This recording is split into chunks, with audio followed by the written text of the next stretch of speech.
راولپنڈی سازش کیس، پوچھے بغیر جنگ بندی قبول کر لی گئی، دوسرا حصہ۔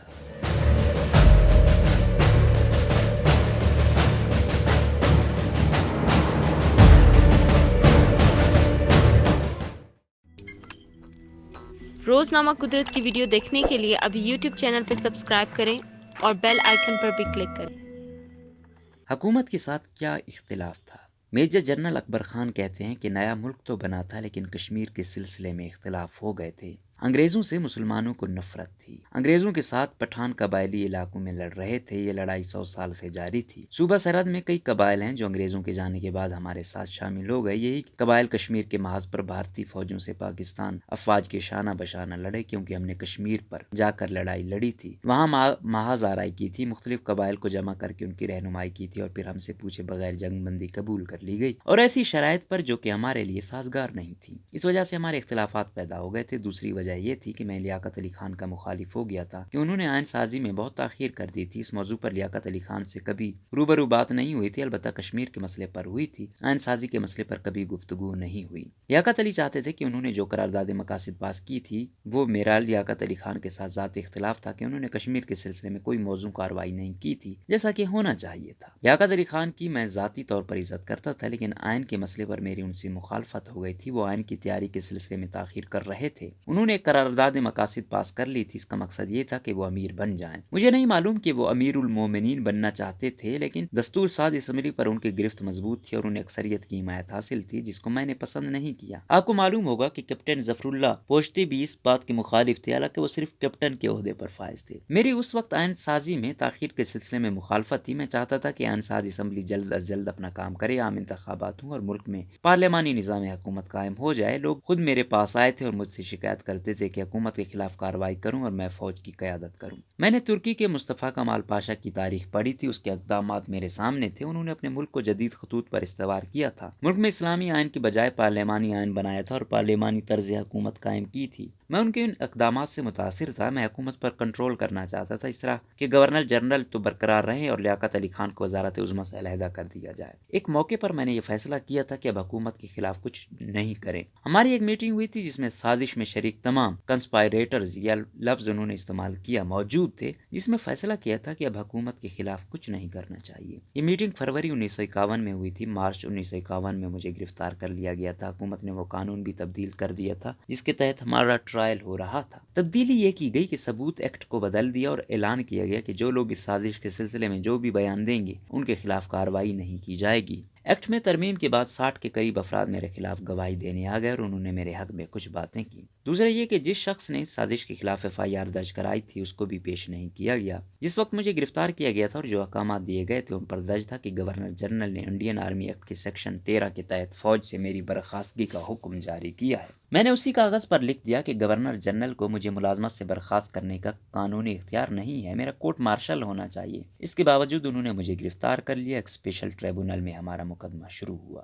سکندر مرزا مخبر سے پوچھ گچھ میں مصروف تھے۔ جلدی ہم پر عیاں ہو گیا کہ سچ مچ بغاوت کا منصوبہ بنایا گیا ہے۔ سازشیوں میں ایک شخص بریگیڈیئر صدیق خان بھی تھا جو کبھی میرے یونٹ میں کام کر چکا تھا اور اب بنو میں ایک بریگیڈ کی کمان کر رہا تھا۔ وہ کسی قدر غیر مستقل مزاج، جذباتی اور بے دھڑک قسم کا انسان تھا۔ میں نے اس کو لانے کے لیے ہوائی جہاز بھیجا۔ جب وہ آیا تو میں نے اس سے کہا کہ صدیق تم مجھے سچ سچ بتا دو، نہیں تو میں تمہیں الٹا لٹکا دوں گا۔ صدیق نے قطعی لا علمی ظاہر کی اور کہا کہ رپورٹ بالکل جھوٹی ہے۔ ہم نے صدیق کو واپس بنو جانے کی اجازت دے دی۔ اس نے وہاں پہنچ کر کرنل ارباب کو تھل کے مقام پر ٹیلی فون کیا۔ کرنل ارباب بھی، جیسا بعد میں ظاہر ہوا، سازشیوں میں سے تھا۔ صدیق نے اسے بتایا کہ بھانڈا پھوٹ گیا۔ اس سے مجھے یقین ہو گیا کہ حکومت کا تختہ الٹنے کے لیے زبردست سازش کی جا رہی تھی۔ اس وقت تک ہمیں کافی معلومات حاصل ہو چکی تھی، چنانچہ ہم نے واپس آ کر وزیر اعظم کو ان سے مطلع کر دیا۔ انہوں نے فوری کارروائی کا فیصلہ کیا۔ قربان Ali Khan inspector general police کو صورتحال سے آگاہ کیا اور وہ تمام فوجی افسر اور شہری جن کا اس سازش سے تعلق تھا راتوں رات اپنے اپنے ٹھکانوں سے گرفتار کر لیے گئے۔ میرا خیال تھا کہ یہ مقدمہ فوجی عدالت میں پیش ہونا چاہیے، لیکن مشکل یہ آن پڑی کہ اس میں بعض شہری بھی شامل تھے۔ چنانچہ وزیر اعظم نے فیصلہ کیا کہ ایک اسپیشل سول ٹریبونل مقرر کیا جائے اور مقدمے کی کارروائی بند کمرے میں ہو تاکہ سرکاری راز افشا نہ ہو پائیں۔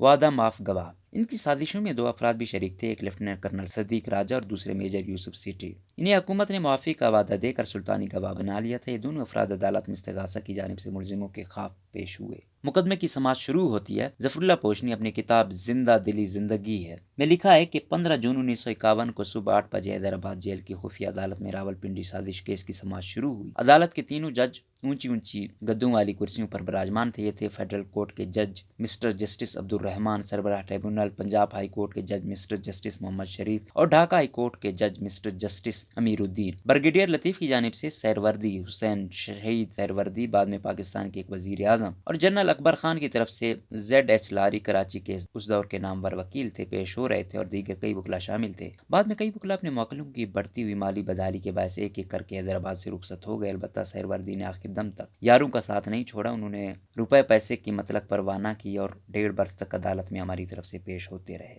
ٹریبونل میں سجاد ظہیر کا سوال۔ جسٹس شریف جب تمام کاغذات پر دستخط کر چکے تو فرمایا کوئی سوال پوچھنا ہو تو پوچھیے۔ سجاد ظہیر نے کھڑے ہو کر کہا میں کچھ کہنا چاہتا ہوں۔ جسٹس نے کہا فرمائیے۔ سجاد ظہیر نے گلا صاف کیا، پھر کہنے لگے اول تو مجھے علم نہیں ہے کہ یہ کون سی جگہ ہے، یہ سب لوگ یہاں کیوں جمع ہیں اور آپ کون صاحب ہیں؟ میں تو صرف اتنا جانتا ہوں کہ مجھے تقریباً 1 ماہ پہلے پبلک سیفٹی ایکٹ کے تحت گرفتار کیا گیا تھا، تب سے میں لاہور سینٹرل جیل میں بند ہوں۔ مجھے دوسرے نظر بندوں سے الگ قید تنہائی میں رکھا گیا ہے۔ خوراک بہت خراب ہے، میں اپنے خرچے سے سگریٹ تک حاصل نہیں کر سکتا۔ مختصر یہ کہ جیل والے میرے ساتھ اچھا سلوک نہیں کرتے۔ آج بھی یکایک پکڑ کر آپ کے سامنے پیش کر دیا گیا ہے۔ مجھے کچھ علم نہیں کہ یہ معاملہ کیا ہے۔ اگر آپ کوئی بڑے افسر ہیں تو میں درخواست کرتا ہوں کہ مہربانی فرما کر میری تکلیف کے ازالے کی کوشش کیجیے۔ نیز آپ کی نوازش ہوگی اگر مجھے یہ بتا دیں کہ میں یہاں آپ کے روبرو کیوں لایا گیا ہوں۔ مقدمے کی کارروائی خفیہ۔ ظفر اللہ پوشنی لکھتے ہیں میں اس کتاب میں مقدمے کے متعلق کچھ نہیں کہنا چاہتا کیونکہ اس کی تمام کارروائی خفیہ تھی۔ اب اگر اس کے بابت کچھ لکھوں تو اندیشہ ہے کہ قانون کی روح سے دوبارہ دھر لیا جاؤں۔ راکم الحروف جب 2000 کی ابتدا میں اسلام آباد میں آرکائیوز کے دفتر میں گیا اور اس مقدمے کی کاغذات دیکھنا چاہے تو بتایا گیا کہ حکومت نے کاغذات کو ابھی تک خفیہ رکھا ہوا ہے اور سب کچھ سرے بمہر ہے۔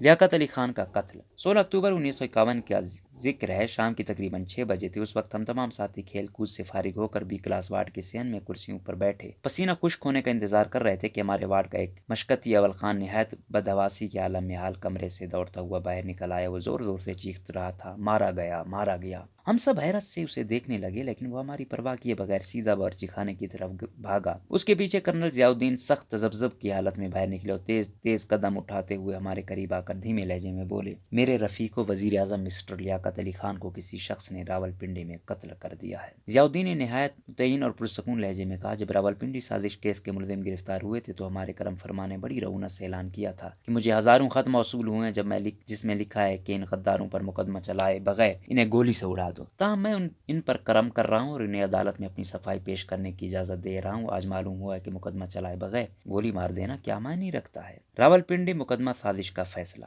نمبر 1 سابق میجر جنرل اکبر خان 12 برس قید سخت۔ Number 2 year commodore Muhammad Khan Janjua اور برگیڈ محمد صدیق خان 7 برس قید بمشقت اور 500 روپے جرمانہ یا عدم ادائیگی کی صورت میں مزید 1 برس قید بمشقت نیز ملازمت سے برطرفی۔ نمبر 3 سابق برگیڈیئر لطیف خان 5 برس قید بمشقت اور 500 روپے جرمانہ یا اس کی عدم ادائیگی کی صورت میں مزید 1 برس قید بمشقت۔ نمبر 4 لیفٹیننٹ کرنل ضیاء الدین اور لیفٹیننٹ کرنل نیاز محمد ارباب 5 برس قید بمشقت 250 روپے جرمانہ یا عدم ادائیگی کی صورت میں مزید 6 مہینے قید بمشقت نیز ملازمت سے برطرفی۔ نمبر 5 فیض احمد فیض، سید سجاد ظہیر اور محمد حسین عطا 4 برس قید بمشقت اور 500 روپے جرمانہ یا 1 برس قید بمشقت۔ نمبر 6 میجر حسن خان، میجر اسحاق محمد، کیپٹن خضر حیات، کیپٹن ظفر اللہ پوشنی 4 برس قید بمشقت اور 250 روپے جرمانہ یا اس کی عدم ادائیگی کی صورت میں مزید 6 مہینے قید بمشقت نیز ملازمت سے برطرفی۔ Number 7 major general Nazir Ahmed, قید ببرخاست عدالت اور ملازمت سے برطرفی۔ نمبر 8 بیگم نسیم اختر خان بری۔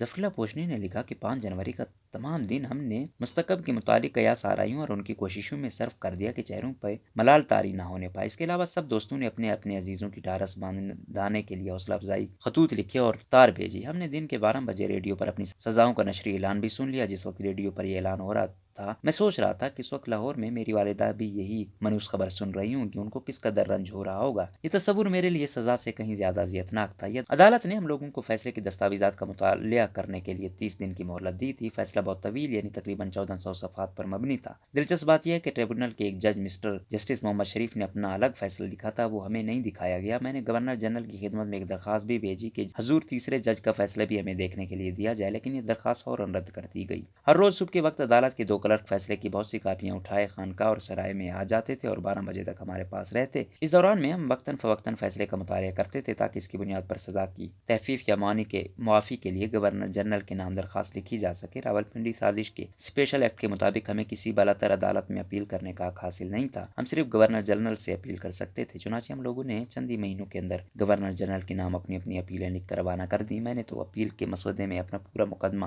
بتفصیل اور قانونی نقطہ نظر سے پیش کیا تھا اور یہ دکھانے کی کوشش کی تھی کہ میرے خلاف الزامات پوری طرح سے ثابت نہیں ہوئے، لیکن کئی دوستوں نے قانونی پیچیدگیوں میں پڑھنے کے بجائے سیدھی سادی چند سطر کی عرضیاں لکھ بھیجیں۔ خاص نقطہ یہ تھا کہ تم نے ہمارے خلاف ایک غلط اور غیر اخلاقی قانون کے تحت مقدمہ چلایا اور عام ملزموں کو اپنی مدافعت کے جو حقوق حاصل ہوتے ہیں وہ بھی ہمیں نہیں دیے، لہٰذا گورنر جنرل صاحب بہادر، انصاف کا تقاضا یہی ہے کہ آپ مہربانی فرما کر ہمیں رہا کر دیں۔ یہ درخواست 1.5 برس تک گورنر جنرل بہادر کے زیر غور رہی۔ کہتے ہیں کہ سج پکے سو میٹھا۔ قید میں وقت گزارنے کے لیے تمام لوگ مطالعہ، بحث و مباحثہ سمیت کسی نہ کسی سرگرمی میں رہتے تھے۔ طرز ذیل ترانہ جسے فیض احمد فیض نے حیدرآباد جیل میں ہی تحریر کیا تھا: دربار وطن میں جب ایک دن سب جانے والے جائیں گے، کچھ اپنی سزا کو پہنچیں گے، کچھ اپنی جزا لے جائیں گے۔ اے خاک نشینوں اٹھ بیٹھو، وہ وقت قریب آ پہنچا ہے، جب تخت گرائے جائیں گے، جب تاج اچھالے جائیں گے۔ اب ٹوٹ گریں گی زنجیریں، اب زندانوں کی خیر نہیں، جو دریا جھول کے اٹھے ہوں تنکوں سے نہ ٹالے جائیں گے۔ کٹتے بھی چلو بڑھتے بھی چلو، بازو بھی بہت ہیں سر بھی بہت،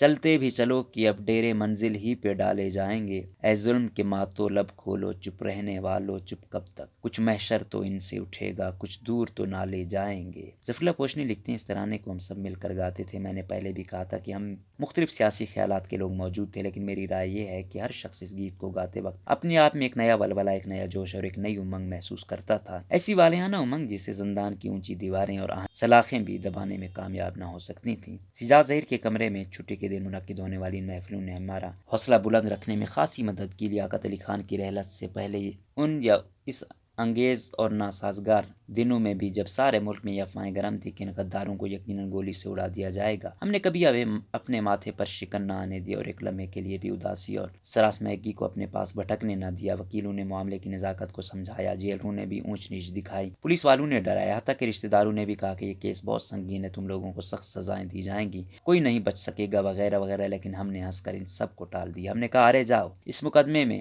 دھرائی کیا ہے، سب بکواس ہے، کوئی ہمارا بال بھی بیکا نہیں کر سکتا۔ ہم مسکراتے رہے، گاتے رہے، شعر لکھتے رہے، ہمیں معلوم تھا کہ یوں ہی ہمیشہ الجھتی رہی ہے ظلم سے خلق، نہ ان کی رسم نہیں ہے نہ اپنی ریت نہیں، یوں ہی ہمیشہ کھلائے ہیں ہم نے آگ میں پھول، نہ ان کی ہار نہیں ہے نہ اپنی جیت نہیں ہے۔ آئین ساز اسمبلی۔ ظفر اللہ پوشنی کے مطابق خفیہ عدالت کے ایک جج جسٹس شریف نے کہا کہ آپ جانتے ہیں کہ آئین ساز اسمبلی نے اس مقدمے کے سلسلے میں جو ایکٹ پاس کیا ہے اس کی روح سے مقدمے کی سماعت بند کمرے میں ہوگی اور عدالت کی تمام کارروائی خفیہ رکھی جائے گی۔ میں یعنی ظفر اللہ نے ارباب کے کان میں چپکے سے کہا، ہماری آئین ساز اسمبلی نے بھی آخر کچھ کام تو کر ہی ڈالا۔ ارباب نے کہا، آئین ساز اسمبلی کا کام ملک کا آئین بنانا یا 13-14 آدمیوں کے مقدمے کے لیے خاص قانون مرتب کرنا۔ یہ مقدمہ سازش راولپنڈی کا اسپیشل ایکٹ آئین سازی کے زمرے میں کیسے آ گیا؟ میں نے جواب دیا، میرے دوست یہ بات تم ان بزرگوں سے جا کر پوچھو جو آئین ساز اسمبلی کے رکن ہیں، میں تو صرف اتنا جانتا ہوں کہ آئین ساز اسمبلی کو اختیار کامل حاصل ہے، وہ چاہیں تو دن کا رات اور رات کو دن کہہ سکتے ہیں۔